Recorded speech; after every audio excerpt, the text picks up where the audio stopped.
안녕하세요. 설계하는 목수입니다. 이번에는 이제 아치라인 사용 중에 원점에 대한 이야기를 해보려고 합니다. 이제 보통 원점 사용하실 때 어떤 분들이 이제 원점 혹시가 아치라인에 좀 문제 있는 거 아니냐, 정확하게 원점이 안 잡힌다, 이런 말 하신 분이 가끔 계시거든요. 그래서 그거에 대한 오해가 있으셔가지고 설명해 드리려고 영상을 준비했습니다.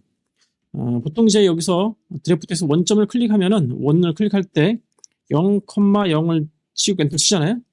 그러면은 가끔마다 이런 식으로 벌어져요. 이런 식으로요. 원점이 사실은 여기가 돼야 되는데 이렇게 나오는 현상이 벌어지기도 합니다. 이제 항상 그런 건 아니고요. 그래서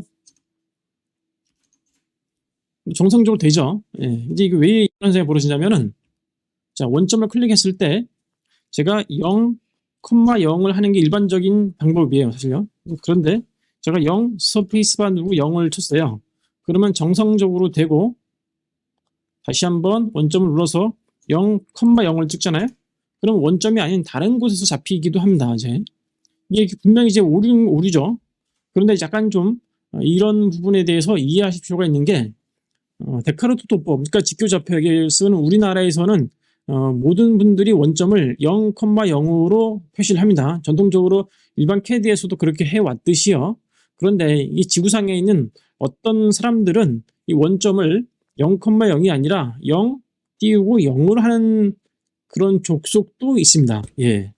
그런 거를 대비해서 아치라인에서는 두 가지 옵션이 있어요. 어떤 게 있냐면은 여기 왼쪽 하단에 보면은 설정이라고 있죠. 단위 및 각도에 보시면은 이런 게 있습니다. 여기 보면 쉼표를 소수점으로 구분 기호로 허용. 그러니까 이걸 체크하게 되면은 0,0이 우리가 말하는 XY 좌표가 아니라 그냥 0.0이에요. 0.0. 이거 좌표가 아닌 거죠. 예. 이렇게 인식을 하게 돼요. 그래서 그 개념을 없애기 위해서 0 스페이스 0을 하면은 헷갈리지 않겠죠. 자, 이게 왜 이런 현상이 벌어지냐면은, 자, 예를 들어서 혹시 독일 같은 경우에는 예를 들어서 7.5라고 하잖아요. 우리는 이게 7, 예, 7.5면은 이게 그냥 소수점 7.5예요. 그런데 이게 독일 같은 경우는 이게 7,500이 되거든요. 우리는 7,500이라 하면은 7,500 사이에 이런 식으로 있죠. 요렇게. 요게 천 단위 구분자를 넣어야지만 7,500이 되는 거거든요. 나라별로 숫자를 표시하는 방법이 조금씩 다릅니다. 이제 아치란 제품 자체가 대한민국에만 판매되는 건 아니고 전 세계에 다 판매되기 때문에 그런 옵션이 기본적으로 있습니다. 물론 여기에서 요거를 여기 단위에서 풀어준 다음에 여기서 2D 표시 있죠? 여기서 여기 및 저장에 여기 보면은 현재 설정을 새로운 기본값으로 저장. 이거 한번 눌러주시잖아요. 예, 그러면은 요거는 그 계속 저장이 됩니다. 그 상태의 값으로 한번 해주시면 되는 거고요. 이 상태에서 한번 다시 해볼게요. 0,0, 0 스페이스 바가 아니라 0,0 해볼게요. 그럴 경우에는 문제가 없죠. 자, 이렇게 이 세팅을 한번 해주시면은 그런 문제가 없어진다. 이런 걸 알려드릴 영상을 준비했고요. 또 한 가지는 이제 아치라인이 저희가 지금 이제 2023으로 지금 화면을 보여주고 있는데 아치라인 2023이 아직까지 베타 버전입니다. 물론 이제 판매는 되고 있습니다. 먼저 이제 예약 구매하신 분들에게 10% 할인권이 제공되고 있고요. 아치라인 예약 구매자분들은 이 베타판을 미리 쓸 수는 있습니다. 자, 좀 변경점에 대해서 한번 설명해 드리려고 영상을 하나 준비했는데 물량 산출에 관한 이야기입니다. 물량 산출은 영어로 보통 take up quantity, 물량을 밖으로 가져간다. 보통 이제 엑셀 뽑아낸다 그렇게 할 수가 있죠. 아치라인에서 이번에 요 기능이 추가됐어요. 뭐 리바, 철근 물량 산출이 가능하도록 되어 있고요. 이게 다시 한번. 예. 근데 제가 다른 이야기 좀 있어요. 물량 산출을 하면 필요한 것들이 보통 이렇게 8가지 정도가 필요할 겁니다.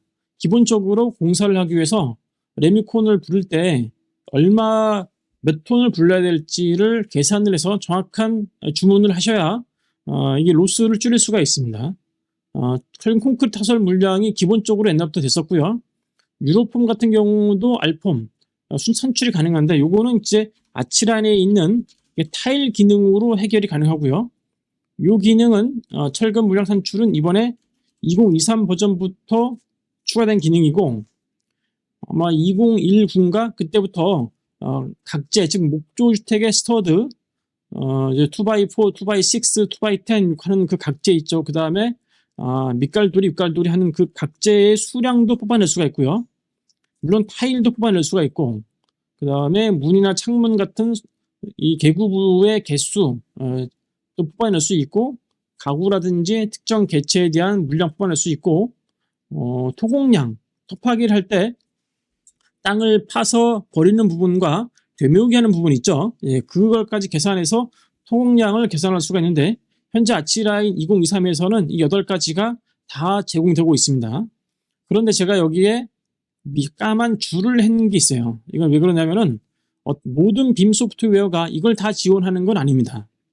어떤 그 제품들은 유로폼 같은 경우에는 기본적으로 안 되고요. 요거는 이제 별도의 플러그인을 써야지만 되는 제품도 있고 대부분의 아치란을 제외한 다른 빔 소프트웨어에서는 이 스터드 수량 산출이 불가능합니다. 대부분의 아치란을 제외한 다른 빔 소프트웨어에서 타일 수량이 불가능하고요. 토공량 계산되는 빔 소프트웨어도 아치라인 외에를 제가 본 적이 없는 것 같아요. 하여튼 이번에 아치란 2023이 되면서 모든 물량 산출이 다 지원되는 것으로 업그레이드 되었습니다. 이 소식 알려드리려고 영상을 따로 준비했습니다. 자, 방금 전에 설명드린 것은 원점에 가는 부분이죠. 여기 단위 및 각도 부분에 요거 있죠. 요거를 체크를 푸셔야 돼요. 요거를 쉼표를 소수점으로 구분한다. 그러면은 우리 문하고는 안 맞기 때문에 요렇게 반드시 푸셔야 되고요. 혹시라도 각도에 가는 부분이 있는데 각도 같은 경우도 이게 이제 기본적으로 데카르트 도법이기 때문에 요렇게 반시계 방향으로 되어 있는데 혹시라도 이 각도를 다르게 시계 방향으로 바꿀 수도 있거든요. 그렇게 하는 나라를 제가 본 적은 없는데 기본값은 우리처럼 반시계 방향으로 되어 있습니다. 하여튼 그런 것도 있다. 어떤 기본값은 바꾸지 않게 되어 있습니다. 요거는 저기 바꿀 필요가 없게 되어 있고요. 시계 방향 자체는.